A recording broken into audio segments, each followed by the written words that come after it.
এখন ওইদের সাথেও যদি আপনি হারার চিন্তা করেন তাহলে তো কঠিন হবে কাজটা। ব্যাটে ধরতে জানলেই বিসিবি যে কাউকে অধিনায়ক বানিয়ে দেবে। কোন যোগ্যতায় নাজমুল হোসেন শান্ত বিশ্বকাপ দলের অধিনায়ক? গত একটা ম্যাচও জেতাতে পারেন নাই। লিটন সম্মরে বদলি খেলোয়াড় কি 10 বছরও বের হয়নি। এবার চরমভাবে কেঁপে গিয়েছেন সাবেক অধিনায়ক মাশরাফি বিন মুর্তজা।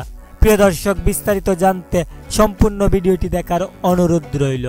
সর্বশেষ 12 ম্যাচে একটানা ব্যর্থ বাংলাদেশের 3 ব্যাটার সৌম্য, লিটন, এমনকি অধিনায়ক শান্ত। তবু বিশ্বকাপ দলের মূল সদস্য তারা। কোনো রকম পারফরমেন্স ছাড়াই দলের অধিনায়কের পদে বসে আছেন নাজমুল হোসেন শান্ত, যার হাত ধরে এখনও বাংলাদেশ কোনো সিরিজ জিততে পারেননি।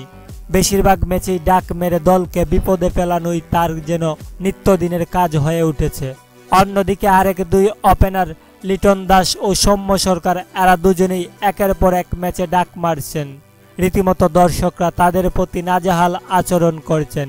এমনকি অনেকেই তো লিটনকে বলছেন, এবার দাদা আপনি অবসরে চলে যান।